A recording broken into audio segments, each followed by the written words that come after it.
dinâmica aí. Todos de acordo? Tudo bem, por mim tudo bem. De acordo. Ótimo. Ótimo. Então, olá a todos, eu sou Jonathan Barros Vita, coordenador do Programa de Pós-Graduação em Direito da Unimar, e é com muito prazer que eu recebo vocês aqui no nosso canal do YouTube, dentro do âmbito da virtualização das atividades do mestrado e doutorado em Direito.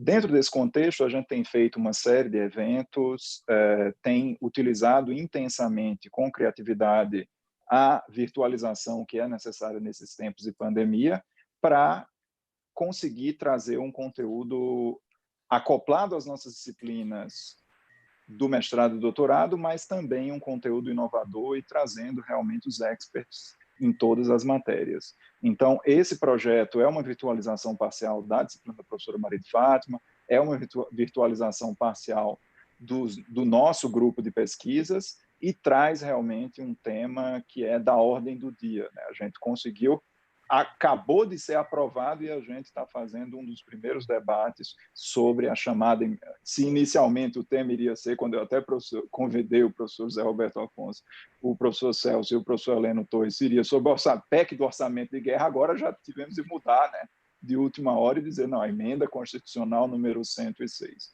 Então, sejam bem-vindos, por favor, se inscrevam nas nossas redes sociais, participem ativamente, se inscrevam no canal do YouTube, cliquem no sininho para receber as notificações, curtam o vídeo, no Insta sigam nosso perfil e no Facebook curtam as nossas páginas. Então, é com prazer que passo a palavra para a professora Maria de Fátima, que fará a abertura, digamos assim, dessa nossa mesa de debates.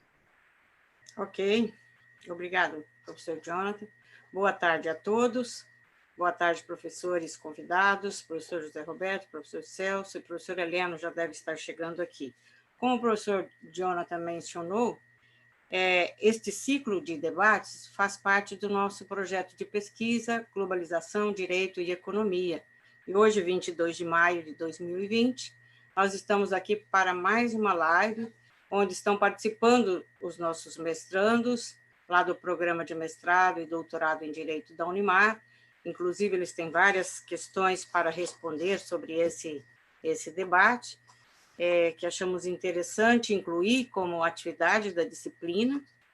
E, a partir daí, como o professor Jonathan mencionou, nós tivemos temas aqui bem pontuais, bem atuais. Este é um que, agora, através de uma emenda constitucional 106, nós vamos discutir a análise das medidas emergenciais, orçamento de guerra e seus impactos no desenvolvimento e finanças públicas.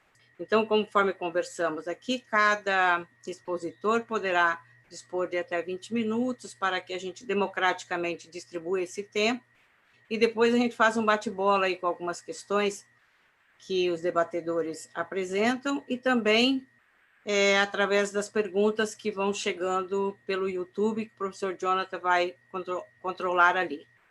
Então, o professor José Roberto Afonso, que é o professor do Instituto Brasiliense de Direito Público, está sempre escrevendo sobre temas pontuais, é economista, está fazendo as suas atividades de pesquisa também na Universidade de Lisboa, e nós indicamos alguns textos também para os nossos alunos e acompanhamos a sua participação na vida ativa do país, aí em termos de projetos, leis e críticas, comentários, contribuições.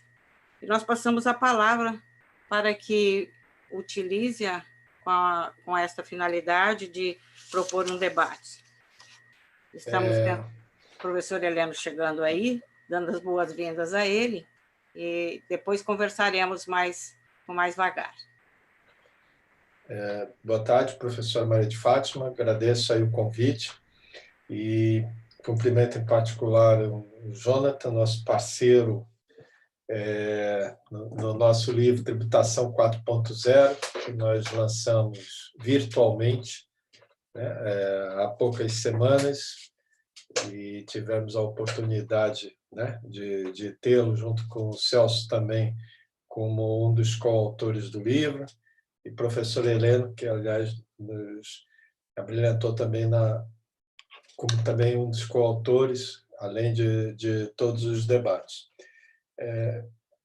Acho que essa questão... Bom, a ideia aqui hoje é discutir, né, o orçamento de guerra, e eu acho que está claro hoje para todo mundo, pelo menos passadas 2 ou 3 semanas de pandemia, porque essa aqui é uma guerra, né? Só que essa aqui é uma guerra terrível, que os soldados não morrem no exterior, morrem dentro do país, e em alguns casos, inclusive, lamentavelmente, dentro de casa, nem hospital está se tendo para, né, para morrer. A ideia, quando se teve um pouco uma noção inicial do que era o tamanho do problema, lamentavelmente ele está se revelando muito maior do que se contemplava inicialmente. Surgiu a proposta de que se pudesse separar contas e coisas públicas num regime extraordinário de enfrentamento da pandemia, para que ficassem separadas do que são as contas e coisas públicas do dia a dia, né? do tempo de paz, né? Vamos chamar assim, melhor qualificando. Eu acho que um ponto, como o Jonathan já levantou, estamos aqui eu acho que isso aqui é um marco divisor, menos até pela emenda constitucional em si, e mais porque essa pandemia está nos trazendo, ou está nos levando para um novo tempo. Certamente é um divisor de água. Nada será como era antes. Nós, inclusive, não vamos voltar ao que éramos antes no nosso dia a dia, como também em nossas instituições e mesmo na economia. Nas instituições, quer dizer, não somos só nós que estamos aqui hoje, professores, fazendo um debate pela internet, né? Você tem o Supremo Tribunal Federal, o TCU, todas as instâncias do judiciário no Brasil deliberando pela internet. Eu quero dizer assim, ainda que isso surgiu como algo imposto, né, pelas circunstâncias, algo atípico, na verdade, isso aqui é o novo normal, né? E dentro desse sentido, a gente tem que se inserir o esforço do Congresso Nacional. O Parlamento brasileiro deve ser... Não sei quantos parlamentos no mundo estão funcionando por teletrabalho. Agora, com certeza, acho que não tem um congresso no mundo que votou, que apresentou e votou e aprovou uma emenda constitucional em uma semana e meia. Eu acho que isso tem que ser valorizado, independente do mérito, ou né, de concordar ou discordar do que consta da emenda constitucional, mas é a consciência, né, do Congresso e o esforço que ele está fazendo. Não só uma emenda constitucional, uma lei complementar, que é essa questão do socorro de estados e municípios, mas que envolve também mudanças permanentes da Lei de Responsabilidade Fiscal e várias outras matérias, algumas tendo a ver com a emergência, outras não com a emergência. Eu acho que isso é um esforço importante. O Supremo também tem se posicionado, né, o Supremo Tribunal Federal em particular, constantemente, quer dizer, mostra que as instituições brasileiras estão funcionando rapidamente, dando atenção a essa matéria. O que é mais estranho, para ser sincero, que era o que mais se precisava de início, que era a resposta na saúde, eu acho que continua tímida, pífia, diante do tamanho da tragédia que a gente está vivendo. Pelo menos até segunda-feira passada, os recursos adicionais, né, objeto de crédito extraordinário do governo federal para a saúde, do Programa de Enfrentamento à Saúde, Ação de Enfrentamento à Saúde, estavam aí na casa de 23, 25 bilhões de reais, dos quais apenas 8 bilhões tinham sido executados. É muito pouco, né, para a dimensão do Brasil. Nos últimos dias, esses valores, felizmente, melhoraram. Ainda assim, melhorou muito mais o orçado do que o executado. E, nesse executado, boa parte dele passou por transferência para estados e municípios. Aliás, acho que 90% dos recursos são transferidos para estados e municípios. E aqui eu queria inserir o que eu acho mais importante. Eu vou falar um pouquinho mais de federalismo, porque acho que todos meus, até porque eu sou economista, um pouco peixinho fora d'água aqui, ou pelo menos da água virtual, né, do grupo, e deixar o grupo discutir mais as questões né, legais do texto constitucional, mas queria alertar, né, que algumas especificidades, né, dessa guerra. Por que você precisa ter um regime fiscal em separado? E neste regime, sobretudo na questão da saúde, a federação é mais importante do que nunca, porque poucas coisas no Brasil são tão descentralizadas quanto a saúde. 85% do gasto público realizado com saúde no país é de execução direta de estados e municípios. E quando a gente vai para a subfunção, que é a assistência médico-ambulatorial, que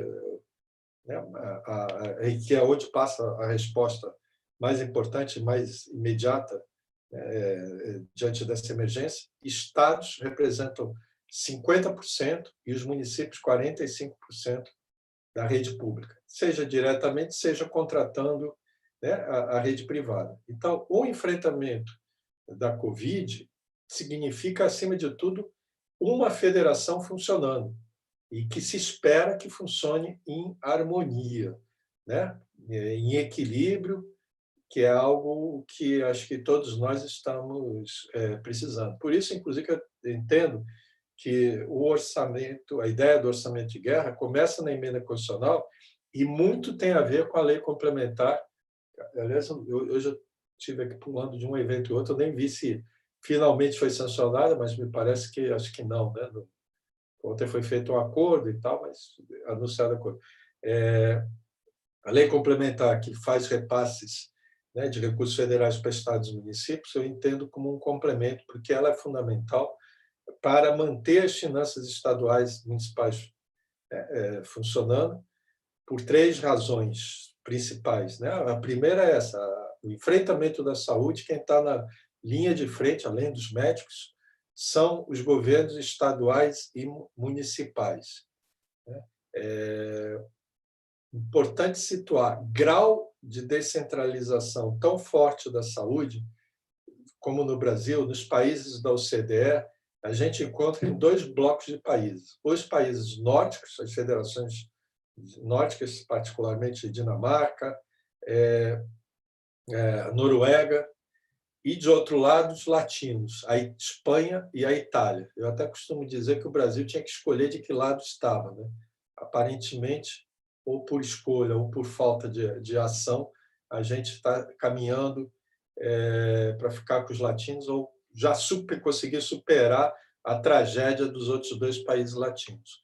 Mas eu acho que um ponto que a gente precisa discutir daqui para frente, e que vai ser importante, até porque essa história vai demorar muito, será que, por um acaso, federação ou descentralização dificultam você enfrentar uma pandemia, ou enfrentar uma saúde? Haja visto que, aliás, no ranking dos países mais afetados, também a gente vai lá encontrar Estados Unidos, Rússia, que também são federações. É verdade que está a Alemanha, que é uma federação, mas vem se saindo muito bem. Mas é um debate importante que a gente tem pela frente. Então, uma questão é essa: você manter estados e municípios funcionando no atendimento, né? A saúde, pelo lado da saúde, é chave. Segundo, o repasse federal tem que ser feito, porque, neste momento, a fonte de financiamento tem que vir basicamente da dívida, e a dívida não é dívida em mercado, nenhum governo vai tomar empréstimo em banco, até porque o banco está fechado, não tem nem avião para você procurar o Banco Mundial, o FMI, para ir, né, no exterior. Então, o endividamento passa, sobretudo, por emissão de títulos, e, no Brasil, só o governo federal pode emitir títulos, né? Uma mudança que foi feita na época da rolagem proibiu estados e municípios de emitir título. E eu entendo que, neste momento, o governo federal está emitindo título como um governo nacional, não apenas como a instância central de governo.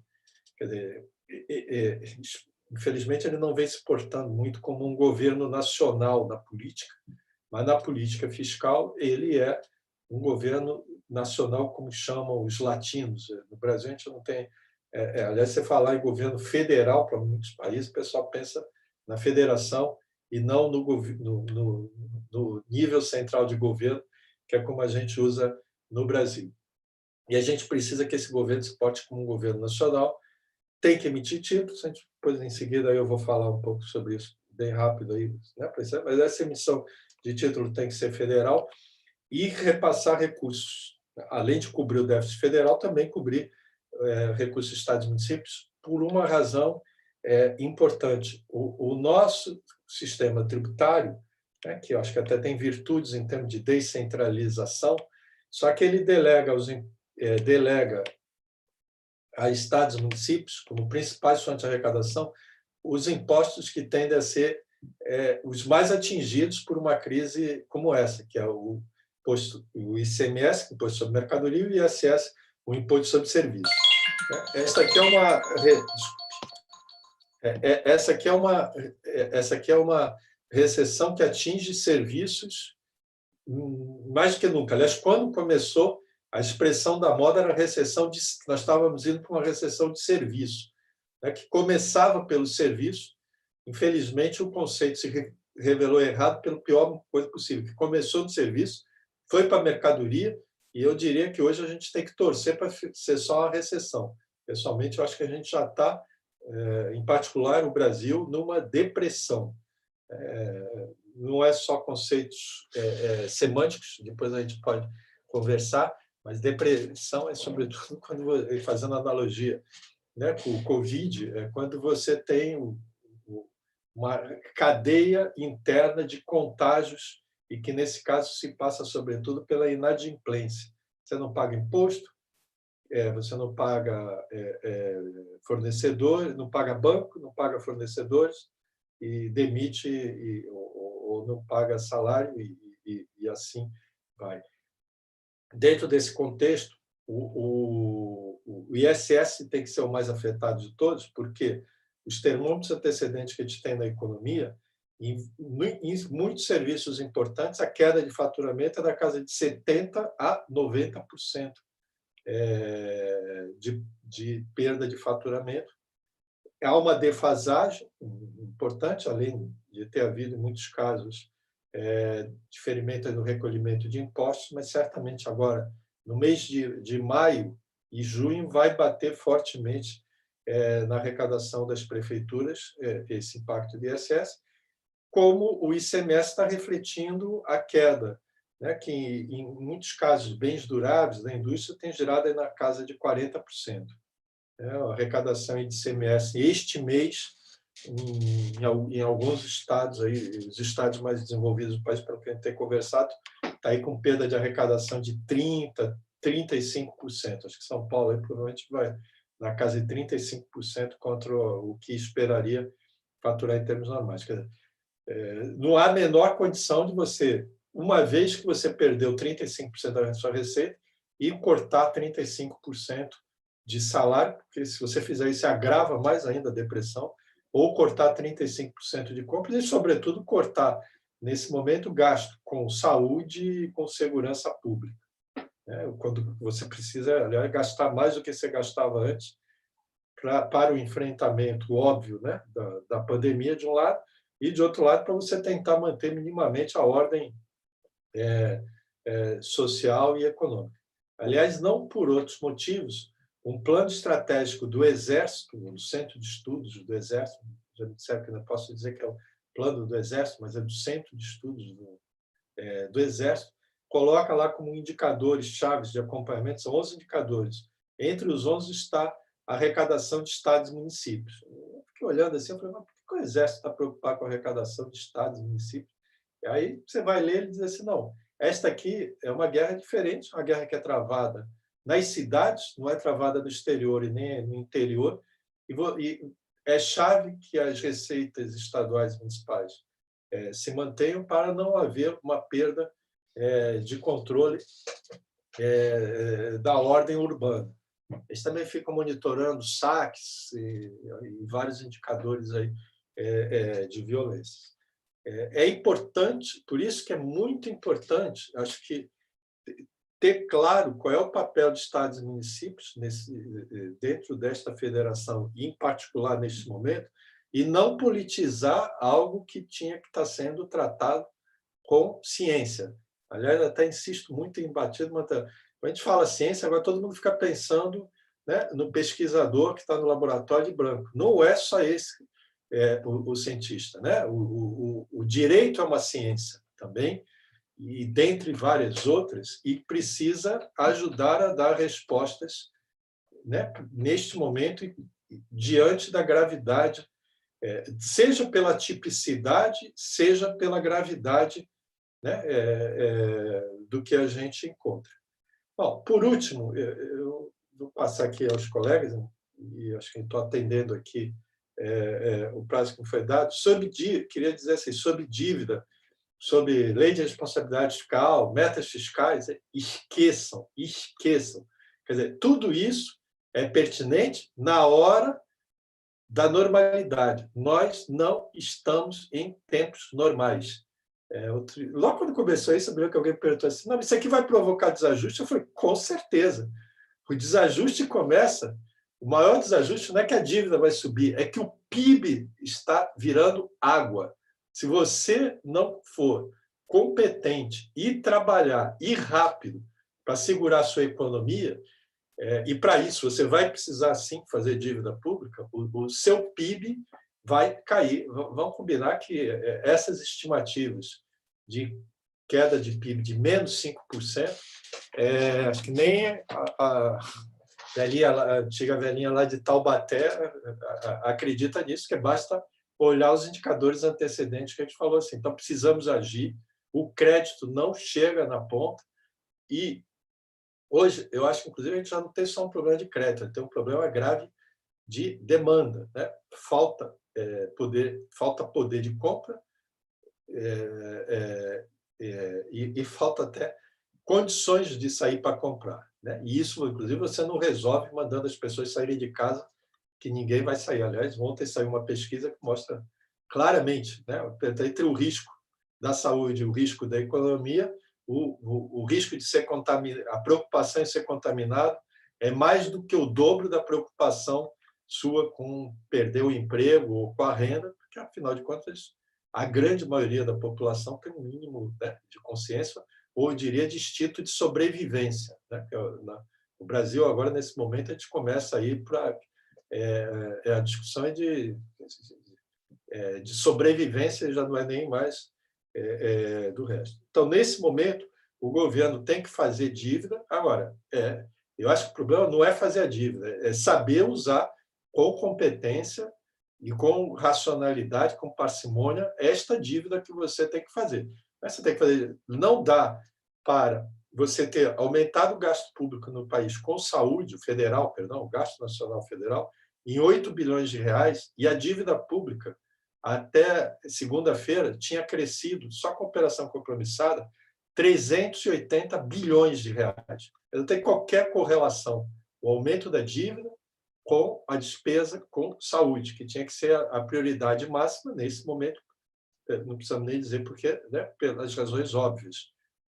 A saúde continua atrás, sobretudo presa nessa politização da federação, da politização de como que você encara a federação brasileira. Por que o gasto com a dívida subiu tanto e tão rápido? E acho que isso tem que ficar claro. Ao contrário, pelo menos minha opinião pessoal e de alguns economistas, que são acho que a minoria, ninguém conseguiu gastar, mesmo distribuindo auxílio emergencial, talvez, de uma forma, digamos assim, muito benevolente no valor e na quantidade de pessoas, mesmo tentando dar empréstimo, mas não conseguindo, ou porque não se consegue dar, ou porque não se quer tomar o empréstimo, né? Da linha de financiamento de 40 bilhões, só foram usados 1,5 bilhão até segunda-feira. Quer dizer, eu usei 1,5 bilhão para dar empréstimo para manter a folha salarial, gastei aí como 30, 40 bilhões no auxílio emergencial e 8 bilhões na saúde, e a dívida pública subiu em 380 bilhões. A dívida pública está subindo, não tem nada a ver com o setor público, tem a ver com o setor privado, porque não, em momentos como esse, por que você corre para dentro de casa? Para não ser contaminado. Então, você corre para o Banco Central para não ser contaminado também no crédito, no seu patrimônio, na sua dívida, porque você perde as referências, né? Depressão é quando eu não acredito no futuro, o passado não me serve de lição, eu não sei o que vai me acontecer, eu paro de investir nem pensar, mas reduzo a minha produção ao mínimo, reduzo as minhas compras, não investimento financeiro, eu quero fazer o que com o dinheiro, na medida do possível, é dinheiro na mão, mas depósito em conta corrente. Parte desse aumento aí que a gente está falando de dívida foi, inclusive, aumento de recolhimento compulsório que cresce dia após dia no Banco Central. Se o compulsório está subindo, se os bancos... Isso porque o Banco Central liberou o compulsório e falou para os bancos, não, você não precisa me pôr mais dinheiro aqui além do prudencial. Você pega esse dinheiro e vai dar empréstimo para a economia. O banco não só não dá empréstimo, quanto ele está recebendo depósitos, sabe, na conta corrente, a cadeia de poupança, e ele tem que ir lá depositar no Banco Central. Isso sobe dia após dia no Brasil. Agora, o que mais importa é a operação compromissada, que, na verdade, é um título. Aliás, ontem eu estava na discussão que era meio esotérica. Não, porque se o Tesouro emitir o título, é dívida pública. Mas se o Banco Central pega o título do Tesouro, vai no mercado e diz assim, né, seu José, você me dá aqui, né, 100 mil reais e eu digo que tem 100 mil reais em título do Tesouro aqui na minha carteira, que dá garantia para você, né, do que você está aqui me emprestando. E se você me emprestar hoje e quiser voltar amanhã para pegar esse dinheiro de volta, tem meu compromisso, né, que o dinheiro está de volta. Isso significa, a operação compromissada é dívida pública. É feita pelo Banco Central, se é feita pelo Tesouro, não importa. E dívida que você faz no dia e saca no dia seguinte chama-se dinheiro. Eu gosto muito, acho muito interessante o debate econômico. Vamos emitir papel moeda, vamos emitir dívida pública. Eu acho essa discussão assim, um luxo. É importante aí o povo da economia, mas não importa. Dívida é dinheiro, ou seja lá o que for, é o governo que está se endividando e as famílias, as empresas e os bancos estão correndo para o governo. O Keynes ensinou essa lição, até esqueci de fazer propaganda, tem meu livro aí pelo IDP, Keynes, Crise Política Fiscal, a lei do tributação da 4.0, tributação que a gente tinha editado, e o Keynes falava claramente, nesse momento, precisa fazer dívida pública. E aí todo mundo fica na cabeça, que o Keynes chegou e falou assim, olha, saiam gastando para fazer dívida pública. Se você não souber o que fazer, contrata alguém para cavar um buraco de manhã e outro para tapar o buraco de tarde. Contrata alguém para enterrar a garrafa de manhã e o outro para desenterrar a garrafa de tarde. Mas se você for lá ler o que o Keynes falou, assim, não, o que precisa é pagar esses funcionários contra a dívida pública. Ele não estava preocupado com os funcionários, até estava, digamos assim. Mas o que ele queria era que o governo gastasse para fazer dívida pública. Por quê? O que ele queria era que o governo oferecesse ao mercado saída, né, para a crise de confiança que o mercado privado tem, que nesta hora você, privado, não acredita em privado, eu acredito no governo. Aí se é governo, se é Banco Central, se é LTN, LFTN, compromissada, não importa, todo mundo corre com o governo. Isso está acontecendo no mundo inteiro e no Brasil não é diferente. Todo mundo está correndo para dentro do Banco Central. Por isso que você faz dívida. A dívida pública está descolada até da questão fiscal, stricto sensu, de gasto com saúde, lá de auxílio emergencial. Tanto assim que já subiu 2 ou 3 vezes mais do que tudo que você gastou no fiscal. Quanto que você gastou com saúde, então, nós devemos estar aí na casa de 50 vezes mais, porque eu perco a confiança, né? E aí eu quero trocar os meus créditos privados por crédito público, né? Eu quero ir para casa e ficar de quarentena dentro da casinha do Banco Central com meu dinheirinho parado lá no Banco Central, enquanto eu não sei o que está acontecendo na economia. Para encerrar, além de manter as pessoas vivas, eu diria que um desafio tão grande quanto é você manter a economia viva, funcionando, né? Não parar. E a nossa economia está começando a parar. porque eu não consigo fazer com que como o Keynes ensinou, quer dizer, qual era o desafio que o Keynes falava? Assim, olha, quando o cara corre, põe o dinheiro, né, dentro do governo, o governo tem que fazer com que este dinheiro volte para a economia, nem que seja lá enterrando, desenterrando garrafas. Aliás, ele falava assim, olha, se não tem algo útil para fazer, arruma qualquer coisa, mas volta com o dinheiro. No nosso caso, graças a Deus, tem muita coisa útil para fazer, a começar por respirador, UTI, médico, saúde primária, quer dizer, saneamento, não falta o que a gente fazer no Brasil na área de saúde e saneamento. Na área de saúde, saneamento e várias outras infraestruturas. Então, nós temos que agir rápido para também não deixar parar a nossa economia. Né? E por isso eu tenho alguma dificuldade, agora é o encerramento, de entender por que essa emenda constitucional foi sancionada. Qual foi o dia aí mesmo? Dia 6, né? Dia 7. Nós hoje estamos no dia 22, e uma das coisas que, inclusive, foi o ponto mais polêmico lá da emenda, tem até recurso no Supremo, era a permissão para o Banco Central comprar títulos privados e comprar títulos públicos no mercado secundário. O presidente do Banco Central disse lá no Congresso que isso precisava ser aprovado urgente. Muito bem, até agora, e o Banco Central tem que divulgar no dia seguinte o que ele fez no dia anterior, segundo a emenda. Eu não sei o que o Banco Central fez, quer dizer, acho que não fez nada, porque eu não consigo acreditar que o Banco Central tivesse comprado algum papel e não tivesse publicado como a emenda determina. Então, este senso de urgência está difícil de entender. Não é possível que o Congresso tenha aprovado a emenda num tempo mais rápido do que o governo vai levar para voltar com o dinheiro na economia. Além da saúde, que precisa ter uma prioridade, é urgente a gente voltar com crédito na economia. Porque, senão, nós vamos perder o CPF e vamos perder também o CNPJ no Brasil. Obrigado, fico à disposição aí depois para o debate. Maria de Fátima, falei aqui dentro do tempo.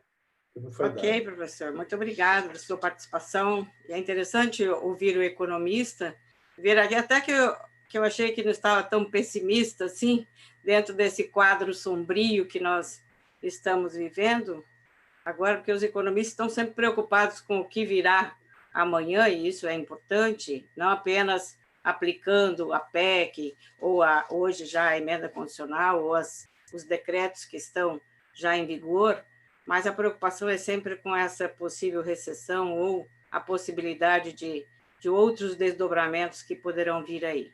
Então, muito obrigada, nós vamos continuar com o debate logo mais. Bem-vindo, professor Heleno. Precisa ligar o seu microfone. Achei aqui. Sim, ok, boa tarde. Boa tarde a todos. Professora Maria de Fátima Ribeiro, que alegria revê-la, fazia muito tempo que não nos víamos, né? É uma satisfação estar aqui com a eminente professora, ao lado do meu querido Jonathan Vita, nosso querido José Roberto Afonso, colega de já vários debates, né, Roberto? Esses dias têm sido intensos. Nossa. Acho que todas Debatente e debate, né? O pessoal não escuta, mas a gente tenta. Mas isso é muito bom. Você estando aí em Lisboa, nós aqui em contato. Isso é muito bom. E, meu caro Celso, prazer também estar aqui com essa audiência dos alunos da Unimar e também enfim, interessados em geral sobre esse assunto. A questão central desse nosso debate está justamente no entorno dessas medidas para a saída da crise, né? Amanhã eu escrevi um artigo, a Folha de São Paulo me solicitou uma posição se as medidas que estariam sendo adotadas elas seriam válidas ou não, né? Ou se ainda seriam insuficientes.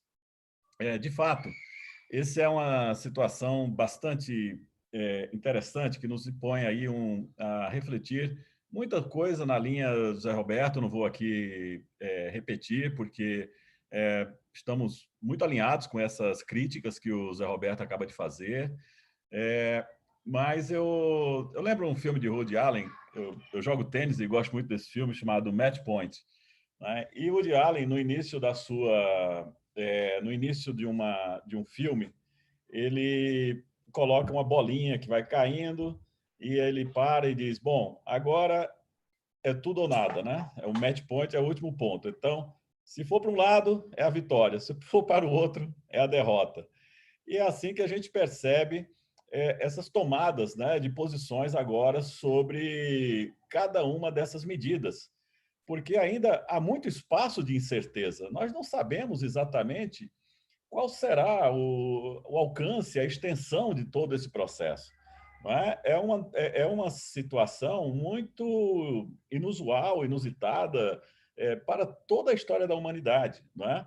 A humanidade já passou por diversas dificuldades, pandemias, inclusive, não é? Porém, esta é muito diferente porque, de algum modo, a sociedade continua, em certa medida, funcionando e tem informações sobre o que está acontecendo em outros locais, não é? Em tempo real, ou seja, nós não demoramos para saber dessas notícias e, ao mesmo tempo, não obstante todos esses avanços, há uma insegurança, há uma incerteza, há um medo nas pessoas. Eu vi uma notícia hoje, Zé Roberto, você pode me confirmar que os portugueses, mesmo com a liberação do isolamento, não estão saindo do isolamento.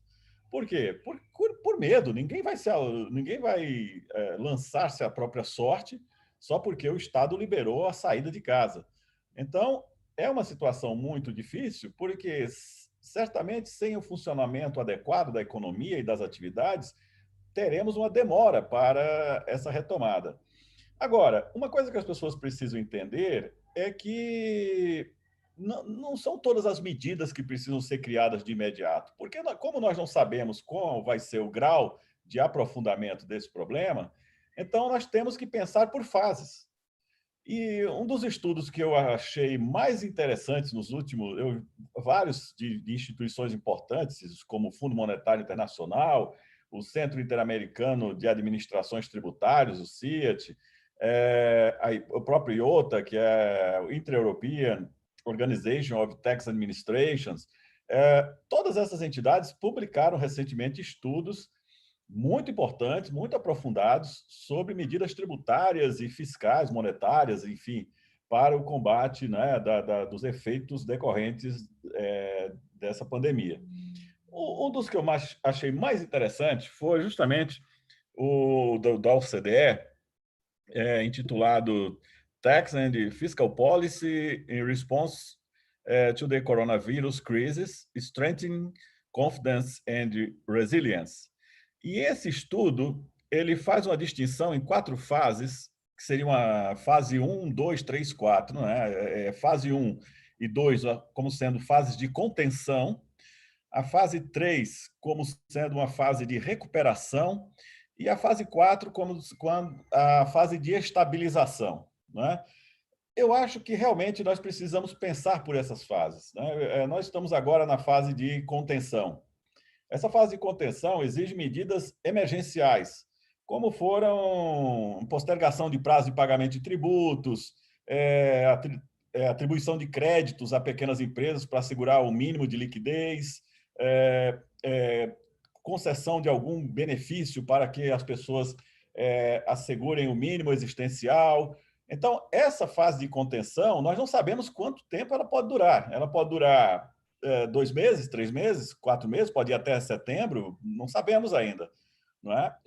Isso vai depender, nação a nação, qual vai ser a resposta, né, das autoridades sanitárias nesse processo. Isso é uma parte. Consequentemente, aqui, nós teremos respostas tributárias, monetárias, financeiras, muito distintas, né, próprias de uma situação de quem está enfrentando o problema de imediato e precisa conter, né, as consequências danosas do avanço dos problemas na economia. Isso é uma parte. A segunda é a de recuperação. Eu tenho dito, nós tínhamos uma situação fiscal preocupante, né, era indiscutivelmente preocupante, até o final de 2019, estávamos avançando, fizemos a reforma previdenciária, estávamos avançando na reforma administrativa e na reforma tributária. E vem em março, dia 20 de março, esse decreto legislativo número 6, que estabelece aí o estado de calamidade, E a partir desse momento, então, nós temos um novo cenário, um cenário, como eu disse agora, dessas duas fases, primeira e segunda de contenção. Muito bem. E aí, pós-pandemia, nós teremos que atuar com duas fases bem demarcadas, que é a de recuperação das empresas em crise, não é? Ontem já foi para a sanção presidencial um projeto importantíssimo que trata das relações de direito privado, não é? Temos já outros projetos como esse mesmo, ou decorrentes da própria PEC, da Emenda Constitucional número 106, que decorre dessa PEC do orçamento de guerra, e temos também o projeto de lei 39 de 2020, que está esperando sanção do presidente com relação às ajudas de Estado. Mas é claro que isso está tudo dentro dessas fases iniciais, migrando já para essa segunda etapa de recuperação. Contudo, precisaremos de mais algumas medidas importantes e regulamentações dessas que estão sendo agora aprovadas. É o caso, como disse o José Roberto Afonso, da aquisição de títulos no mercado primário e secundário, especialmente secundário, né, pelo Banco Central, uma medida que a OCDE também estimulou e etc. para outros países. Isso aí não é uma invenção brasileira, isso, enfim, outros bancos centrais estão fazendo. Agora, convenhamos, né? Essa fase, mesmo que a a emenda constitucional número 106 flexibilize o artigo 14 e 16 da Lei de Responsabilidade Fiscal, flexibilize os limites com contratação de pessoal em relação, especialmente, a aquelas questões que envolvem as pessoas no serviço de saúde, né, estritamente. Mesmo que tenha essa flexibilização, a Lei de Responsabilidade Fiscal não morreu. Ela continua firme e aplicável. Por que isso? Porque nós temos que ter muita cautela de acompanhamento de todos esses efeitos para dar medidas de salvação no limite do necessário. Nem tanto e nem tão pouco. E esta é a grande arte. Esta será a grande arte do gestor público no momento. Também estou de acordo com o Zé Roberto Afonso que a falta de consenso, a falta de diálogo, a ausência de uma agenda federativa adequada impede que isso se faça a curto prazo, né? Nós, infelizmente, estamos saindo e entrando em crises políticas. Hoje mesmo, seguramente, estourará uma outra bomba, né, com essa divulgação da reunião presidencial, e isso vai, de novo, criar maiores dificuldades no cenário político brasileiro, mas todo esse processo precisa chegar a um fim, né? A gente precisa ter paz para poder avançar nesses diálogos federativos.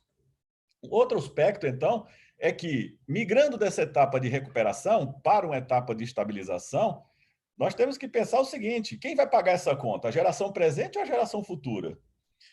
Seguramente, nós gastaremos algo em torno de 700 a 1 trilhão entre perdas, renúncias de receita e investimentos nessas etapas todas.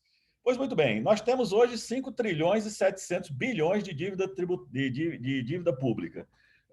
Um PIB de 7 trilhões e 300 bilhões, que foi o resultado de 19. Quer dizer, eu também acho que esse PIB deve regredir a uns 6 trilhões e 500 no máximo. Se nós somarmos aos 5.700 mais 700, 800 bilhões, chegaremos a 100% do PIB da dívida em relação ao PIB, né? É preocupante, é extremamente preocupante. Você tem um recuo do PIB e um aumento da dívida. Consequentemente, no pós-crise, esse indicador irá pressionar fortemente juros, não é? Emissão de títulos e tudo mais.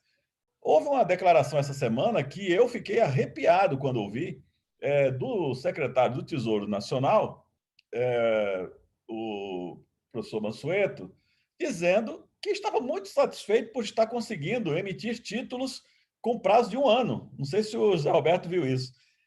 E eu estarrecido, porque ficar feliz com a emissão de título com prazo tão curto de 1 ano é realmente preocupante. Na medida em que esse título ele irá ao mercado e depois ele será, obviamente, nós não teremos dinheiro para resgate do título ao final desse período, ele virará operação compromissada e vai seguramente entrar na rolagem de dívida em Selic. Ah, mas a Selic agora está 0,5%, mais não sei o quê. Não importa. Na verdade, a Selic hoje pode estar baixa, mas daqui a 1 ano, 2 anos, não estará. Seguramente não estará. Esse juro vai explodir. Então, esse é o ponto que eu acho que é central agora, é ter responsabilidade fiscal para evitar que nós passemos essa dívida para o futuro. E aí vem a questão do aumento de carga tributária. O Brasil, eu não sei se aguenta um aumento de carga tributária nesse momento. Então, para evitar um aumento de carga tributária, nós temos que fazer a reforma tributária. Não essa reforma tributária irresponsável, inconsequente, desses que defendem essa PEC 45 e 110, não é? Essa gente que efetivamente é contra o crescimento econômico do país, ainda insiste em falar sobre esse assunto, não é? Precisa realmente tomar um chá de consciência e respeito pela coisa pública. Nós precisamos agora fazer uma reforma tributária dos impostos em espécie, 1 a 1, do ICMS, do IPI, do Imposto sobre a Renda, do Imposto de Renda de Pessoa Física, PIS e COFINS, das contribuições que incidem sobre folha de salários, não é? Não ficar falando em tributar circulação de moedas como CPMF ou equivalente, porque tudo isso vai nos levar ao atraso. Tudo isso nos levará ao atraso. É hora de a gente ter consciência e respeito pelas empresas brasileiras que estão em crise, aprofundar realmente as medidas que sejam preparatórias dessa etapa de recuperação, né? Infelizmente, está em tramitação agora uma lei de recuperação aqui, José Roberto, que é um desastre. Ontem foi aprovado na Câmara. É um lixo de legislação, mas estão fazendo a toque de caixa, o Ministério da Economia não se envolve, não é? Deixa para lá. Então, esse tipo de situação nos preocupa muito. Eu confio muito no ministro Paulo Guedes, confio no secretário Tostes, acho são pessoas muito preparadas, mas, efetivamente, eu não vejo eu não estou vendo um envolvimento maior, saídas de projetos do Ministério da Economia e nem a presença do Ministério da Economia na discussão desses projetos que estão sendo gestados na Câmara.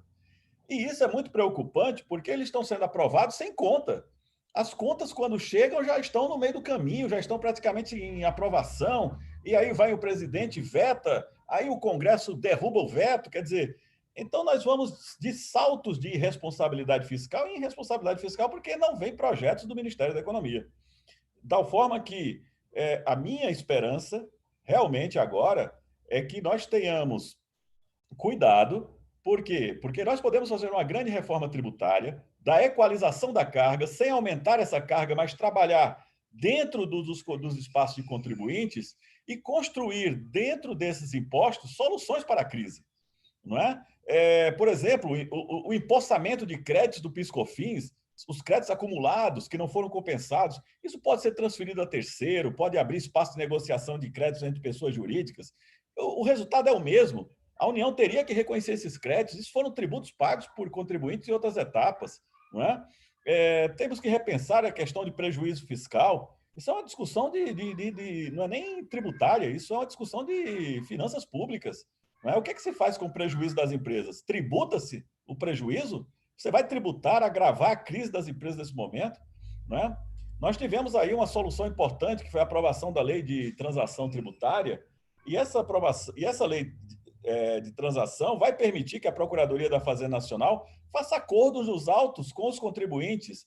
Então, consequentemente, nós poderemos ter liberação de depósitos, nós poderemos ter condições para facilitar o desenvolvimento dessa recuperação e das empresas em geral. Porque também, por que eu estou dizendo isso? Porque tem empresas que estão passando por essa crise sem sentir a crise. Se nós procurarmos as empresas de alimentação, as empresas de serviços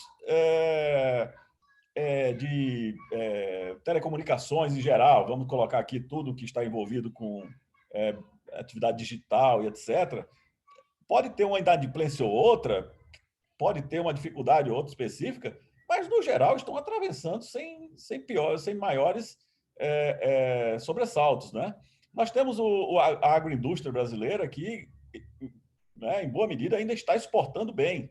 Então, ou seja, os piores setores, como a gente sabe quais são, né? Aviação, setores que estão sofrendo, a própria advocacia está sofrendo muito e outros segmentos, podem, de repente, se recuperar com mais velocidade no pós-crise, não é? Porque a demanda sobre o serviço da advocacia serão brutais. Hoje você tem o problema de hospitais cheios, não é? A crise é sanitária. Daqui a 6 meses, nós teremos uma crise jurídica. E os escritórios estarão lotados de clientes e o judiciário abarrotado de processos, as câmaras de arbitragem lotadas de processos e por aí vai. Não é? Nós teremos... E aí, como disse o meu querido José Roberto Afonso, nós precisamos pensar agora com cabeça desenvolvimentista. Não é? Temos que olhar para o tempo de Roosevelt no New Deal com entusiasmo, não plano Marshall, né? Quando eu escuto falar de plano Marshall, eu entro em crise, porque eu já li tanto sobre o plano Marshall, e o plano Marshall é uma ajuda de Estado estrangeiro, né? Dos Estados Unidos aos países... E todo um outro cenário completamente diferente, de destruição, de guerra e tudo mais. Não, o New Deal é um projeto de reconstrução de país. Eu gosto muito do New Deal, que foi baseado, em grande parte, nas ideias de Keynes, né? Então, agora nós precisamos repensar moeda, repensar emprego, repensar renda, lucro, produção. E esse trabalho será um trabalho que exigirá muitas cabeças, de direito financeiro, de direito econômico, da economia, da tributação. Né? Agora, certamente, daqui para frente, nós não conseguiremos estudar mais o direito tributário isolado, como uma ilha, fora do direito financeiro. O direito tributário voltará ao lugar onde sempre deveria ter estado e nunca deveria ter saído, ou seja, como uma parte essencial do direito financeiro. Porque as medidas tributárias, elas precisam estar inseridas dentro do contexto das finanças públicas, do orçamento público, da dívida pública, da relação com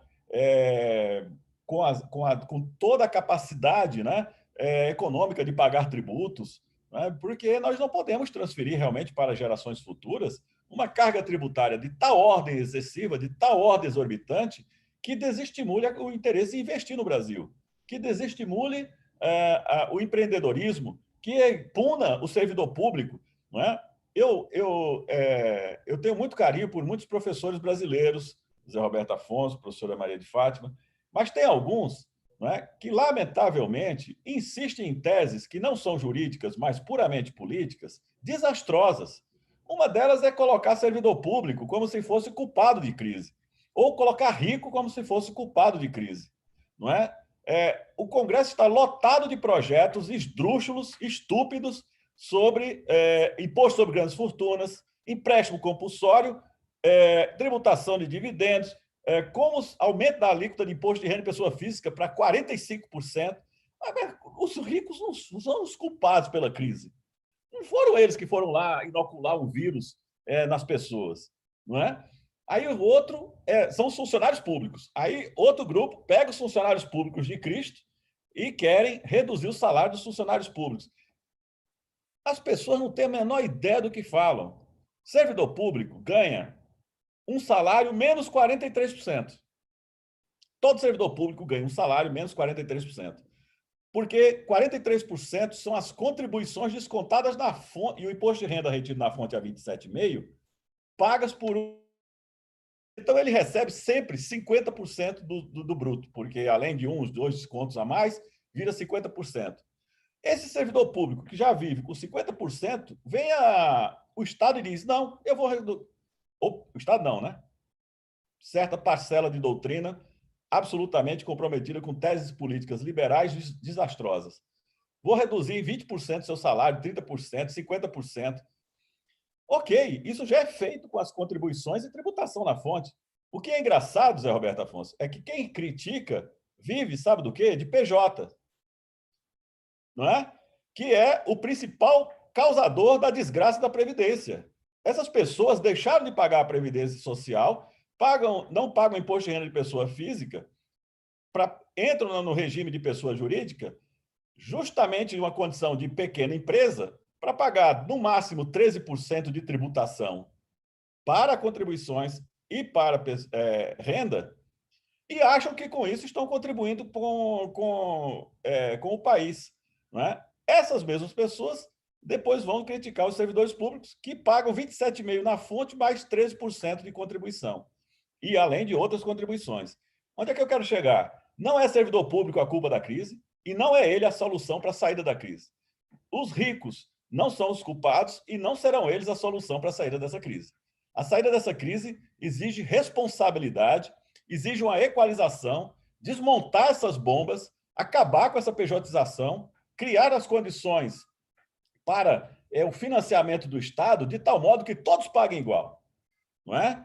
Todos paguem igual. Porque 3 grandes crimes foram praticados na tributação brasileira. O primeiro desse é da pejotização. O segundo é o CONFAS, com as suas esdrúxulas regras de substituição tributária que acabaram com o comércio brasileiro e praticamente inviabilizam qualquer retomada econômica nas condições que o ICMS está. Não é? Isso é um desastre. E a terceira é o PIS e COFINS, com essa situação estapafúrdia de créditos restritivos que não permitem, né, a absorção integral dos créditos do PIS e COFINS. Então, isso tudo gera uma pressão financeira sobre as empresas. Nós temos que desmontar isso. Isso é fácil. Nós podemos fazer isso muito rápido. Não é?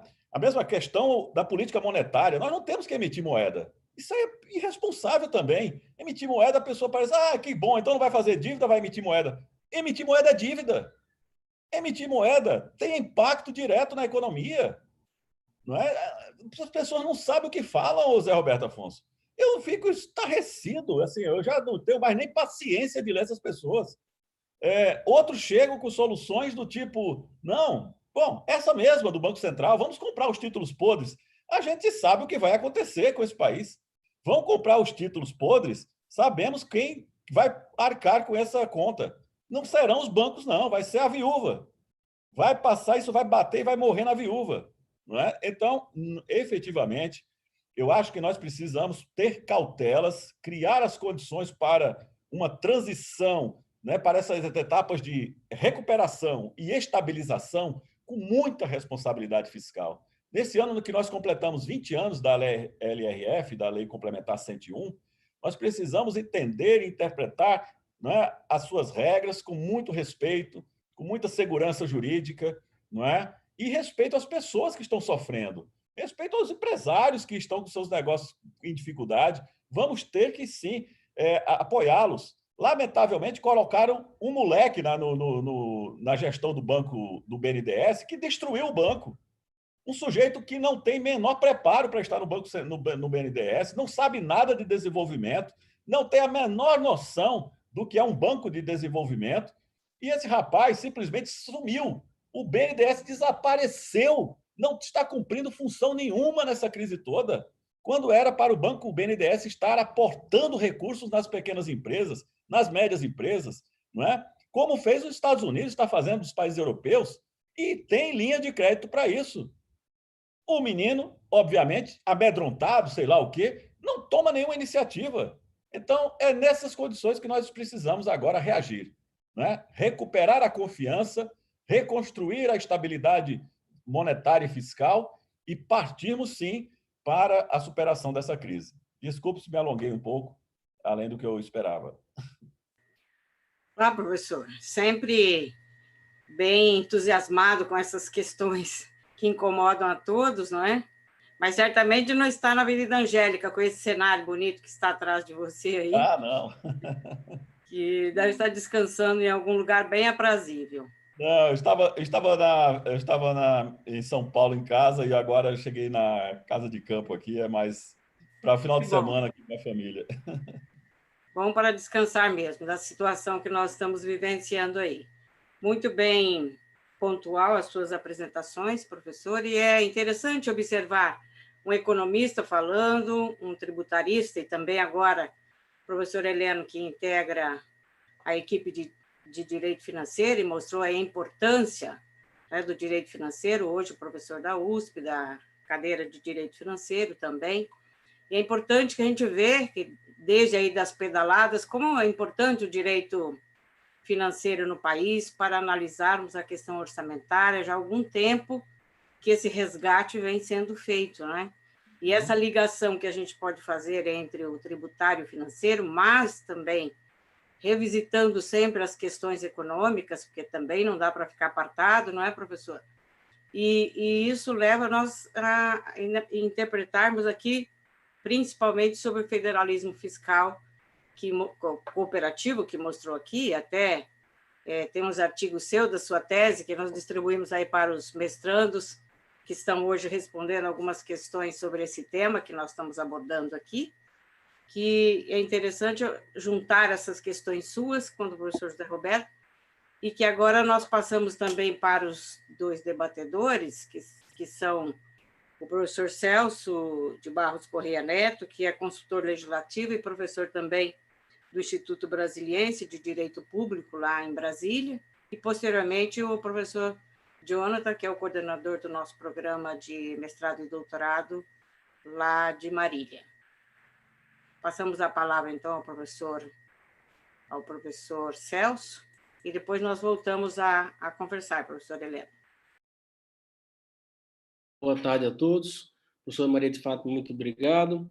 Professor Jonathan, é um prazer dividir esse espaço, agradeço o convite. Professor Heleno, professor Zé Roberto, feliz de nos reencontrarmos aqui nesse espaço acadêmico para tratar do chamado orçamento de guerra. Em primeiro lugar, professor Zé Roberto, eu queria lhe dizer que o senhor pode ter esquecido o seu livro, mas eu não esqueci, não. E da leitura dele eu pude perceber que alguma inspiração, talvez, para o orçamento de guerra tenha vindo de experiências anteriores. Prometi ao Jonathan que não vou fazer, por minha conta, uma longa exposição, mas vou procurar trazer para os senhores e para as senhoras algumas provocações a respeito do tema. Professor Zé Roberto, desde antes de a emenda tramitada e a PEC tramitar, já vinha de uma forma muito didática, apresentando essa ideia como um orçamento de guerra. Para quê? Para dizer da excepcionalidade, para dizer de quanto era grave a situação, de quanto eram urgentes as medidas. Talvez hoje nós estejamos vivendo, na realidade, uma guerra dupla, poderíamos dizer assim, para efeito didático também. Uma guerra de saúde pública, vamos dizer assim, e agora uma guerra econômica. E nessa guerra econômica, professor, aproveitando também das suas ilustrações, os seus exemplos, nós temos aí pelo menos dois momentos, não é? Um momento de desonerar, talvez, um momento de tentar conter ou pelo menos controlar minimamente a situação, e um momento de recompor. Para deixar isso mais claro com uma metáfora médica, o paciente precisa ser estabilizado na UTI e depois ele precisa recuperar a sua saúde. É dessa forma que a ideia vem sendo apresentada. Muito bem, então nós temos agora um tratamento que é, pelo menos do ponto de vista econômico, esse orçamento de guerra. E quem olha para esse orçamento de guerra o faz pensando em pelo menos nesse primeiro momento, compreender o que de fato mudou. Percebe que há ali uma mudança importante na regra de ouro, a facilitação dos gastos urgentes e das renúncias de receita, a prestação de contas apartada e, como já foi muito discutido aqui, a atuação do Banco Central. Eu gostaria, então, professor Zé Roberto, professor Helena, de apresentar aqui três provocações para ouvi-los. Eu pude perceber na fala dos senhores que parece-me que há um certo consenso em relação às medidas até aqui adotadas. Ou porque as medidas foram tímidas, me corrijam se eu estiver errado, ou porque talvez não tenham sido tímidas, mas a sua execução deixou um pouco a desejar. Talvez pelas circunstâncias do momento, talvez por uma decisão. O que eu pergunto aos senhores, então, é o que de fato vai mudar com a emenda constitucional do orçamento de guerra. Nós podemos, então, ter uma expectativa de que agora a coisa vai ser diferente? Nós temos mais espaço para a adoção de medidas fiscais de enfrentamento dessa crise de forma mais efetiva? Essa é a minha primeira pergunta, para que os senhores nos tragam talvez alguma esperança para o futuro próximo, né? A segunda pergunta é talvez um pouco mais jurídica, ou de dogmática jurídica. Quem olha para o artigo 1º da emenda vê com clareza que esse regime é para a União, não é? Mas quem olhava para o novo regime fiscal também tinha a mesma certeza, que esse regime era também para a União. E o novo regime fiscal trazia uma regra sobre benefícios fiscais, restringindo, exigia estimativa de impacto. A emenda traz uma regra permitindo benefícios fiscais. O que me ocorreu de perguntar aos senhores é se não será possível que uma interpretação, talvez imprecisa ou não, estenda essa mesma regra para os estados e para os municípios. O Supremo fez isso, pelo menos em uma decisão, com o novo regime fiscal. Disse que aquela exigência também se aplicava a estados e municípios. Eu não diria que é uma posição exatamente assentada na Corte, mas existe essa decisão. Então, o que eu pergunto para os senhores é se isso não vai acontecer também, não há o risco disso acontecer também em relação ao orçamento de guerra, ou se é essas, talvez seja o caso, essa é a melhor interpretação. Se a guerra envolve todos nós... Eu não entendi o início, desculpa, só para pegar o raciocínio todo. Perfeito. O artigo 3º da emenda... das isenções, né? Isso. Das isenções, retira certo. as restrições legais. Na realidade, afasta a LRF, vamos ser precisos. Afasta a incidência da LRF durante esse momento, não é? Minha pergunta é, será que essa regra não vai acabar sendo estendida também para os estados e para os municípios? Ou ela deve ser estendida? Se não por uma interpretação direta, indiretamente por simetria. Essa é a minha provocação. E a minha terceira provocação vai também no mesmo tema. Eu gosto muito do tema de renúncia de receita, eu já escrevi um pouco sobre ele. E qual é ela? Bom, quem olha para o artigo 3º percebe que, a rigor, não se retiraram todas as restrições. Dispensa-se o cumprimento das restrições previstas em lei, dos requisitos previstos em lei, tanto para programas, para expansão de programas de políticas públicas, quanto para renúncia de receita, que é o nosso tema aqui, mas há pelo menos duas restrições. Uma restrição de escopo, as medidas têm que ser de enfrentamento, e uma restrição, vamos dizer, de tempo, de vigência. Olha, elas têm que vigorar, essa suspensão, melhor dizendo, vai vigorar enquanto vigorar a calamidade pública. Mas o texto diz o seguinte: as medidas têm que ter o propósito de enfrentar a calamidade e suas consequências sociais e econômicas.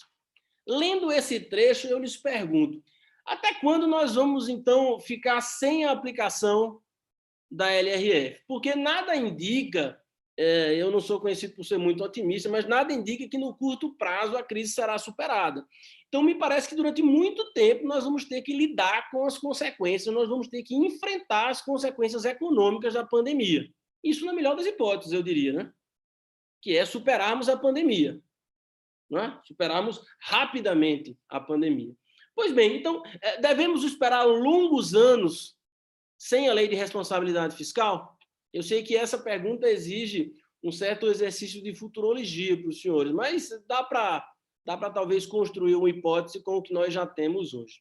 Mas agradeço novamente a oportunidade e o convite, e para mim foi uma grande satisfação ouvir o professor Heleno, ouvir o professor Zé Roberto, é sempre um aprendizado para todos nós. Obrigado. Obrigado, professor. Sua participação também engrandece aqui a nossa live. Eu passo primeiro a palavra para o professor Heleno, eu acredito que esteja mais relacionada a ele, a resposta desta questão. Por gentileza, professor.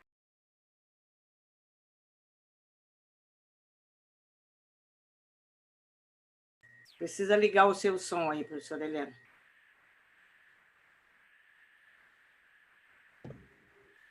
Abriu? Ok. Abriu, né? Muito bem. Bom, o artigo 3º, ele destaca que, desde que não implique despesa permanente, as proposições legislativas e atos do Poder Executivo com o propósito de enfrentar a calamidade e suas consequências sociais e econômicas, com vigência e efeitos restritos à sua duração, ficam dispensados de observância das limitações legais quanto à criação, expansão, aperfeiçoamento da ação governamental que acarrete aumento de despesa e a concessão ou ampliação de incentivos ou benefícios de natureza tributária, da qual decorra renúncia de receita. Então, perceba que essa construção, ao meu ver, ela está claramente orientada também a uma aplicação que vai alcançar estados e municípios. O problema é que, no campo dos estados e municípios, de fato, nós temos uma outra regra que tem uma outra aplicação, mesmo que seja vocacionada para mais relacionados com a recuperação de estados, né? Nós temos uma outra medida que trata justamente desses créditos, dessas linhas de endividamento público dos estados e municípios. E aí, claro, um reconhecimento de autorização que tenha esses contornos, né, que tem esses contornos gerais, logicamente, ao meu ver, faz entender que essa emenda constitucional ela não se dirige apenas à União. Ela está tratando de todas as pessoas de direito público interno, né? Além do mais, esse parágrafo 3º, o artigo 3º, no parágrafo único, traz que a autorização para excepcionar aquela restrição de certidões de pessoas com ausência de certidão negativa de débitos para a Previdência, que eles possam participar de licitações públicas e etc. Nesse sentido, o que é que eu acho? Acho que esse artigo precisa ser bem entendido e ele é muito restritivo também. Não é? Ele deixa claro que essas isenções deverão ser criadas durante esse período de calamidade, não é? E aproveitados durante o período de calamidade. Acho eu que esse período de calamidade será estendido, não é? Porque quando ele diz aqui, com o propósito exclusivo de enfrentamento do contexto da calamidade e seus efeitos sociais e econômicos, no seu período de duração, então, hoje vai até 31 de dezembro, mas nós certamente veremos a renovação desse período de calamidade por talvez mais um ano. Por quê? Porque acho muito difícil que até lá nós não estejamos ainda, né, com medidas de recuperação em curso. E talvez haja essa prorrogação. Se não houver, tanto melhor, mas acho que poderá ter essa prorrogação. Agora, a competência para criar esses benefícios e a possibilidade de se utilizar, de se aproveitar essas vantagens, né, também devem ser entendidas com esse propósito, porque que são medidas com o propósito exclusivo de enfrentar a calamidade e suas consequências sociais e econômicas. Então, não pode sair dando benefício fiscal para coisas que não estejam justificadas pela pandemia. Não é? Afasta-se aqui o artigo 14 e 16 da Lei de Responsabilidade Fiscal, mas não se pode criar aí, não é, com isso, benefícios fiscais de duração ilimitada. Então, tem prazo certo. É uma emenda constitucional que define um prazo certo para a criação e aproveitamento do benefício fiscal. Então, essa restrição é muito interessante, não é? As empresas têm que ficar muito atentas a isso, porque, obviamente, não podem planejar preços, não é, com o aproveitamento desse benefício para um período mais longo. Por isso que é muito sensível esse dado. Agora, por outro lado, também, eu acho que a política fiscal, nós tínhamos todo um cenário, toda uma construção de política fiscal que dizia mais ou menos o seguinte: temos que eliminar os benefícios fiscais, reduzir ao máximo. O próprio BS trabalhava com a ideia de extinção o Imposto sobre Bens e Serviços, da PEC 45, com a ideia de acabar com todos os incentivos fiscais do ISS, do ICMS, do IPI, né, e do PIS e da COFINS. É lógico que esse entusiasmo morreu, não tem mais cabimento. Nós não poderemos recuperar diversos setores da economia sem benefícios fiscais, sem alguma ajuda do Estado. Essa situação aí evidencia claramente um corte, né, nesse modelo. Agora, eu, tanto como também o professor José Roberto Afonso, também estamos de acordo, já li estudos dele nessa linha. Os incentivos fiscais brasileiros sempre foram dados com muita benevolência. Nós precisaremos agora estabelecer prazo certo, finalidade, não é? Controle dessa finalidade, atendimento dessa finalidade, e aí sim o benefício fiscal será passível, né, de uma apreciação ao longo da sua existência. Os incentivos fiscais podem ser usados, mas eu acho que a partir de agora nós teremos muito mais cuidados com eles do que tínhamos antes. Então, nós temos que reduzir, sim, os incentivos fiscais. Por outro lado, nessa reforma tributária que eu tenho falado, nós precisamos acabar com algumas coisas que não têm mais sentido. Ontem eu explicava isso a alguns alunos. Quem discutiu imposto sobre bens e serviços, falei numa live também sobre isso. As pessoas que defenderam o IBS não tem mais nenhuma possibilidade de defender lista de serviços fechada para município. O sujeito defendia até ontem, Maria de Fátima, que agora teria que ter um conceito geral de serviço. Então, acabou com a lista de serviços. Nós precisamos agora, então, expandir a competência do município para ele arrecadar mais. E o ISS poderá ser cobrado sobre bens digitais e tudo mais. Então, Celso, essa sua pergunta é muito boa para entender o seguinte: nós podemos expandir a capacidade de arrecadação dos nossos impostos, não pela redução dos incentivos fiscais.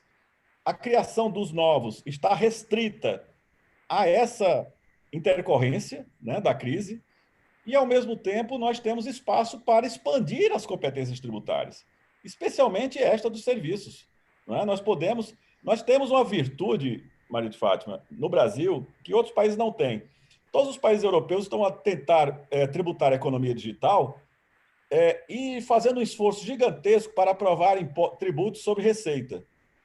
O Brasil é o único país do mundo que tributa receita ao lado do imposto de renda. Então, você não pode perder um tributo como esse.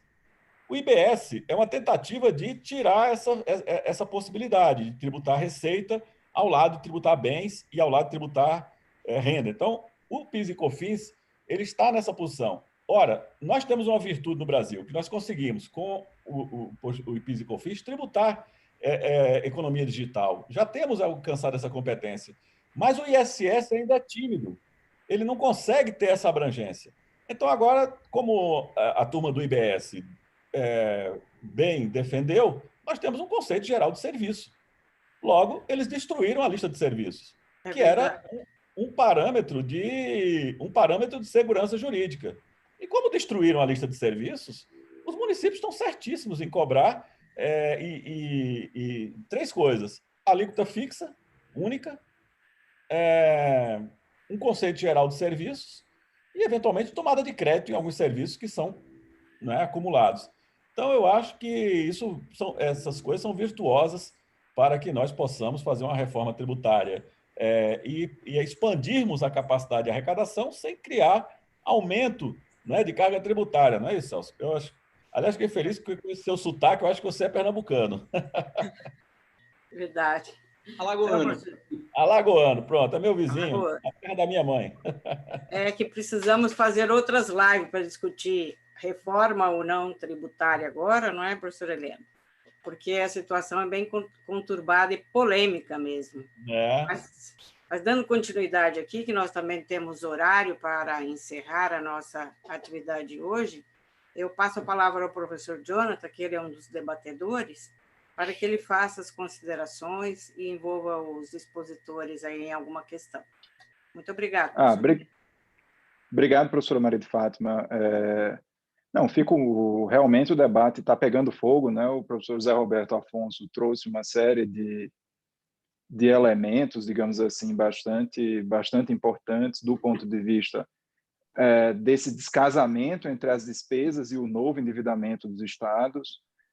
O professor Heleno aí hoje está com a verve de sempre, né? Bastante inspirado hoje, e o professor Celso tentou aqui a gente trazer um pouco para, digamos assim, algumas tecnicidades da emenda constitucional, e eu acho que esse é a beleza do debate, né? Aqui a gente tem tentado fazer esse processo de abertura, digamos assim, da academia. É um evento que, como bem disse o professor Zé Roberto, contamos aqui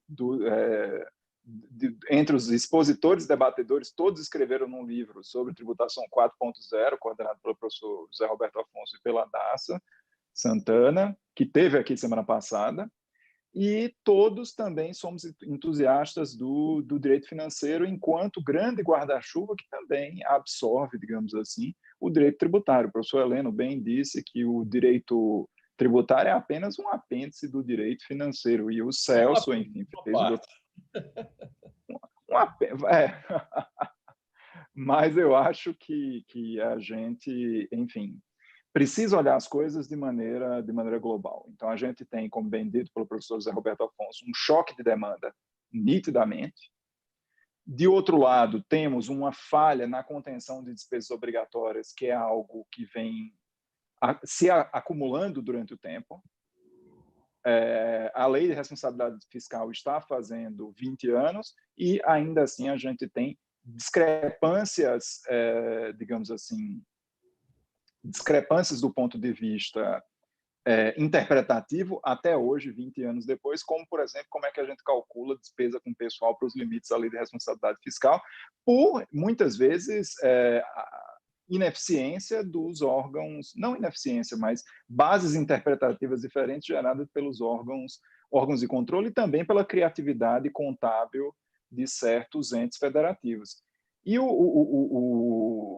isso gera, óbvio, que uma grande preocupação, porque, como eu disse, diminuição da demanda, diminuição da atividade econômica, despesas que têm um grau de fixidez, digamos assim, extremamente elevado, necessidade de um aumento de despesas para fazer frente à pandemia e, de outro lado, diminuição da arrecadação. Então, realmente, é um barril de pólvora que acabaram, digamos assim, de acender. E dentro desse contexto ainda existe, obviamente, eu não quero entrar, digamos assim, com uma palavra tão forte, mas assim, existem pessoas que estão querendo se aproveitar da pandemia para reduzir sua carga efetiva em negócios que não sofreram com a pandemia, em detrimento daqueles que merecem realmente uma redução em setores bastante prejudicados durante esse período, e, de outro lado, tem estados até que quase que estão querendo fazer um superávit com as medidas da pandemia. Porque em uma das propostas, por exemplo, o professor Zé Roberto lembrou bem que o PLP 149 ainda parece que não teve sua publicação, né? Então, ali, em uma das versões, se estabelecia o seguro tributo, o que é perfeitamente válido. O professor Scaff esteve aqui várias vezes, sempre defendeu esse seguro tributo. Além disso, eles estão tendo suplementação orçamentária da União para fazer frente à pandemia e não tiveram nenhuma redução de despesa, ou seja, eles mantêm a arrecadação, aumentam essas verbas extraordinárias e não fizeram nenhum tipo de ajuste durante o período de pandemia, podendo, inclusive, expandir as suas despesas durante esse período. Deixando claro, quando eu falo de expansão de despesas, é expansão de despesas não vinculadas especificamente ao enfrentamento da pandemia. Então, a gente precisa ficar bastante calmo nessas horas, bastante tranquilo para estabelecer realmente o que são despesas essenciais, onde você pode ter um arroxo da máquina estatal durante esse período, e não vir, obviamente, com criações legislativas para tentar, de um lado, como bem dito pelo professor Heleno, fazer passar em pautas que, em condições normais de temperatura e pressão, não passaria, e, de outro lado, tentando criar tributos extraordinários em um momento em que a atividade econômica está deprimida. Inclusive, uma das propostas que se tem à mesa é a proposta de tributar, criar um empréstimo compulsório parametrizado ao valor anterior do faturamento das empresas, ou seja, o faturamento do ano passado, antes da crise. E essas empresas estão efetivamente deixando de faturar. É claro que aqui a gente teria muito mais espaço para discutir, mas eu queria escutar o professor Zé Roberto Afonso principalmente nessa questão de como essas despesas obrigatórias e como a lei de responsabilidade fiscal gerencia isso em conjunto com a emenda constitucional e como isso, digamos assim, pode tentar ser contingenciado agora. Quem terá, digamos assim, esse papel de ser, como gostam de dizer os americanos, o adulto na sala? Jonathan, a sua pergunta, na verdade, remete também à primeira, né, do Celso, quando perguntou quais são as mudanças. Quer dizer, a ideia básica do orçamento de guerra é, como eu disse, é separar. Então, as despesas que você está realizando neste momento do enfrentamento, né, contratações excepcionais e que devem ser temporárias, seja de equipamentos, alguns equipamentos, lógico, viram permanentes, mas digo, de insumos, de pessoal, cabem serem apartadas, né, não só no orçamento, quanto no resto dessas contas, para que, terminada, debelada a pandemia, né, que a gente não sabe quanto tempo, como o professor Leandro bem colocou, já está claro que isso não vai ser só poucos meses, provavelmente vai invadir o próximo exercício financeiro, mas o objetivo é que você tenha celeridade para tomar as decisões, realizar despesas e dívidas, mas, ao mesmo tempo, você cerque, tem uma temporalidade limitada, né? Então, nesse sentido, não cabe ou não deveria estar sendo tomada, neste momento, contratadas despesas permanentes. Como eu disse no início, esse é um momento, digamos, de desajuste, né? Que é inevitável pelo que está acontecendo. No outro momento, você vai fazer ajuste.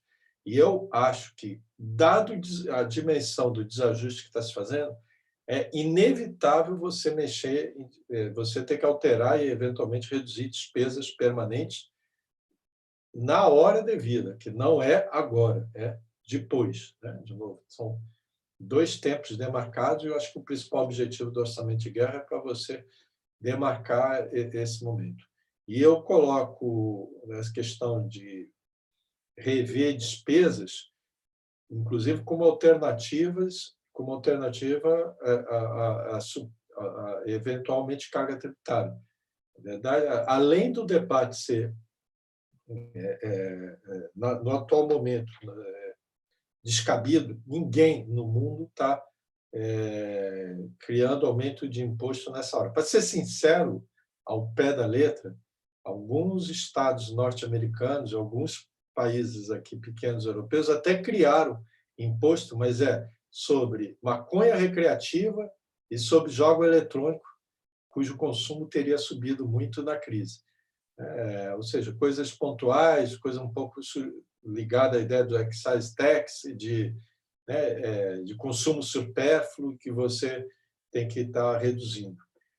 Tudo o que não se pode fazer é o que a gente está discutindo no Brasil, que é basicamente você aumentar a carga tributária sobre o capital, né? Como o professor Leandro já bem colocou, esse é o pior momento para você, inclusive, sobretudo que para você sair dessa crise, você precisa de investimento, que num primeiro momento será público, e no segundo momento, sobretudo no caso brasileiro, precisará necessariamente ser privado, porque o espaço do governo para se endividar é restrito comparado a outras economias. Então, tudo que você não pode fazer é afugentar o capital, mais até do que já afugentou e já saiu.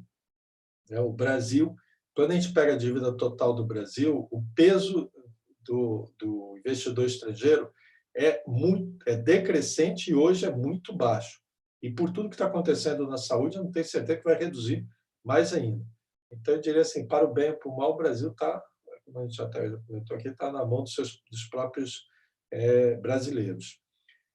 Do ponto de vista fiscal, insisto, o objetivo lá do orçamento de guerra é você dar celeridade, eu até diria menos fiscal e muito mais na questão de processo licitatório, no processo de contratações e de compras que exigem, num caso como esse da saúde, e a emenda daria um conforto a esse.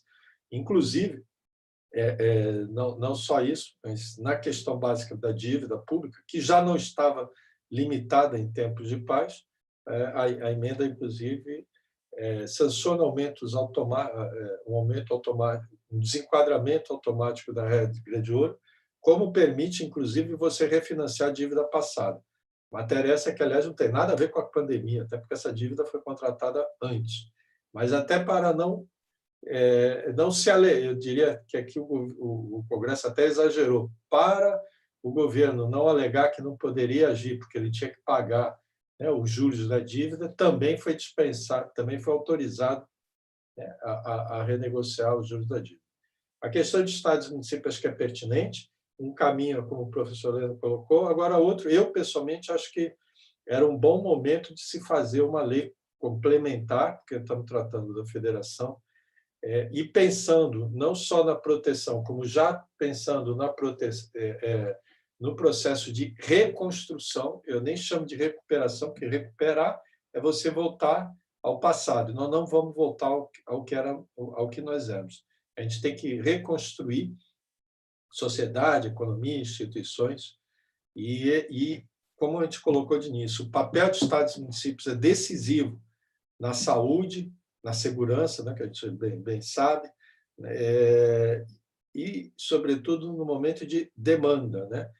Quem compra bens e serviços para consumo, para investimento na economia brasileira é Estado e município. 82% é Estado e município. O governo federal é muito grande para transferir renda, mas não para fazer compras. Por que eu estou falando isso? A reconstrução passa por investimento público, e o grosso desse investimento público é Estado e município. Então, a gente precisa disciplinar isso, precisamos ordenar, e eu acho que era um bom momento para se ter uma lei complementar que funcionasse como uma espécie de lei de responsabilidade fiscal e social da guerra, né? Desta longa guerra que a gente tem pela frente, e da qual, inclusive, na minha opinião pessoal, estados e municípios deveriam aderir e não estarem necessariamente obrigados a atuar, porque acho que isso dá credibilidade e aumenta também a eficiência, né, da medida. Terceira questão do Celso, especificamente sobre a lei de responsabilidade fiscal, na verdade, a própria lei já tem... ela não abre mão de nada de transparência, de controle, isso tem que continuar tendo, mesmo no momento de guerra, e a emenda constitucional vem a reforçar isso, inclusive, por exemplo, no caso que a gente comentou, no caso de atuação do Banco Central, ele tem que publicar no dia seguinte o que ele fez na véspera. Eu até acho uma medida, do ponto de vista de transparência fiscal, né, extrema, importante, boa, do ponto de vista até financeiro, eu já nem sei muito qual era a repercussão na economia de você dizer quem que foi ajudado pelo Banco Central no dia anterior, né? Mas houve esta preocupação. Então, a excepcionalidade é no sentido de você ter uma atuação emergencial, mais célere, mas, em hipótese alguma, se abrir mão de vários conceitos. Você precisa continuar empenhando, orçando, isso tudo já podia e está sendo feito, inclusive o Tesouro Nacional, a Câmara dos Deputados, o Senado Federal, todos eles dando, a IFE, né, Instituição Fiscal Independente, todos estão fazendo uma divulgação maciça de informações, né, da atuação. Aliás, com base nisso, até que a gente pôde fazer os comentários que a gente fez aqui sobre saúde. Então, isso tudo continua valendo, inclusive está na Lei de Responsabilidade Fiscal. A questão é que, quando a lei funciona como travas, que é para despesa de pessoal e para dívida, a própria lei, e nesse ponto ela foi moderna, inclusive destacada lá fora, já previa, primeiro, tem um caráter de ciclo, e outro, ela já previa a suspensão, no caso de calamidade pública, enquanto perdurar a calamidade pública, e mesmo quando acaba a calamidade pública, você tem um tempo mais longo para fazer o ajuste, que acho que tem que ser isso pela razão básica, estamos falando de calamidade pública, e fora isso, que muita gente esquece, estas travas já estavam dispensadas antes de estourar a calamidade pública, porque a lei também diz que PIB abaixo de mais 1%, não é menos 1%, é mais 1%, você também ficava dispensado de cumprir as travas. E a nossa economia já estava rodando abaixo de 1%. Certamente vai levar muito tempo, provavelmente mais tempo do que... Quando acabar a calamidade de saúde, provavelmente você ainda vai levar um tempo para você voltar à normalidade econômica, ou seja, o PIB está acima de 1%.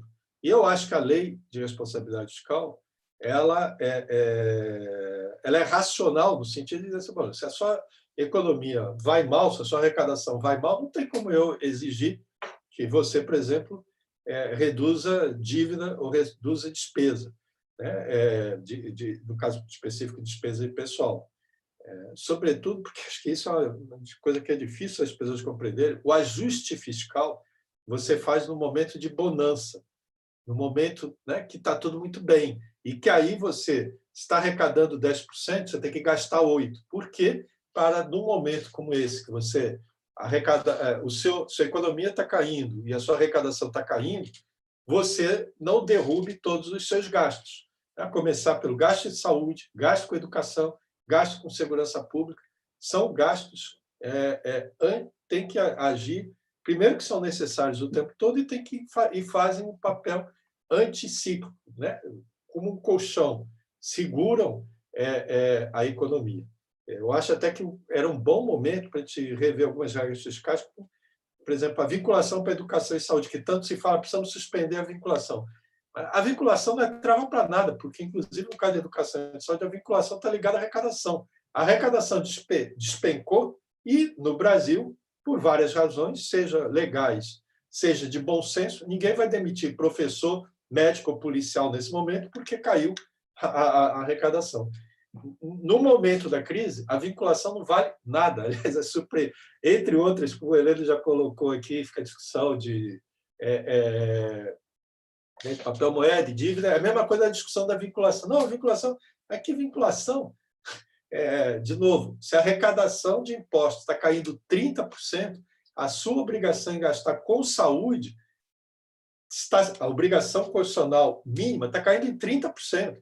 E espero que não tenha nenhum prefeito ou governador que reduza o gasto com saúde no momento desse. Aliás, aí sim, eu acho que a irresponsabilidade, nesta hora, é não gastar. E a vinculação, que é mínima, ninguém está obrigado, aquilo não é máxima, é mínima, a vinculação é inócua. Aliás, há alguns anos, a vinculação particular da saúde já era inócua. Os prefeitos, as prefeituras em particular, gastam com saúde pública há anos no Brasil muito mais do que estão obrigadas constitucionalmente, ao menos as prefeituras das capitais, das grandes cidades e das médias e grandes cidades, porque é onde está concentrado, né, o problema da saúde. E vão precisar gastar muito mais, pelo motivo muito óbvio, né? Precisa construir um novo sistema de saúde, inclusive epidemiológico, que evite que venha, essa aqui foi a Covid-19, venha a Covid-20, 21, 22, vai parar tudo. Mesmo com a 19, a gente vai ter que ficar abrindo e parando, imagina, com o resto. Vamos ter que repensar isso tudo, e eu acho que a gente devia, sobretudo, canalizar os nossos esforços técnicos, intelectuais e técnicos, para pensar na frente, pensar o que está acontecendo, pensar o futuro e readaptar. Nós vamos precisar de reformas institucionais, muitas, sim, tributária, fiscal, modernização da administração pública, né? Onde, inclusive, a maior digitalização que precisa fazer no Brasil é começar pelo próprio governo, né? Por tudo isso que a gente está vendo. Você não sabe... Realmente, muitas mudanças precisam ocorrer, não é, professor? Por uma paralisação? Vamos lá, professora Maria de Fátima, para o encerramento, porque a gente já estourou aqui todos os... Adiantado do horário. Sim, passa a palavra a você, professor Jonathan. Bem, não, eu só queria, enfim, agradecer a todos. A gente teve uma audiência muito grande, né? E o mundo começou a cair lá fora durante esse período da nossa palestra. Tivemos vários acontecimentos públicos, mas mesmo assim a gente teve um público bastante fiel aqui no nosso evento. Tivemos mais de 120 pessoas acessando simultaneamente, o que deve gerar uma visualização final em torno de mais de 500 pessoas sendo atingidas pelo nosso evento. A gente vai ter uma nova rodada, com certeza. eu sei que o professor Heleno já foi convidado para um evento no dia 4, o professor Zé Roberto Afonso vai ser convidado para outro, o Celso também, porque esse debate não pode acabar. Próxima semana, hoje ainda, a gente tem uma palestra às 8h com o professor Daniel sobre os 4 anos do novo Código de Processo Civil. Próxima segunda, temos a palestra do professor Jussara. Terça-feira, tem a palestra do meu evento com o Eduardo Molangaban. Quarta-feira, tarde, da professora Mariana. Manhã, aliás, a professora Mariana, e à noite, do professor Walter. E próxima sexta, aqui nesse mesmo canal, para esse mesmo público, voltando ao horário tradicional das 19 horas, teremos controle de contas em pandemia, com o Júlio Marcelo de Oliveira, procurador do TCU, muito conhecido, o Valdeci Pascoal, ex-presidente da Tricom e ex-presidente do Conselho do TCE de Pernambuco, e eu como debatedor, em conjunto com o Bradson Camelo, que é subprocurador do Tribunal de Contas do Estado da Paraíba. Então, estão todos super convidados, só posso agradecer ao professor Heleno, ao professor Zé Roberto, ao professor Celso, e vamos, sem dúvida nenhuma, fazer emenda constitucional do orçamento de guerra, parte 2. Um abraço. Abraços a todos, muito obrigada. Obrigado, hein? Prazer.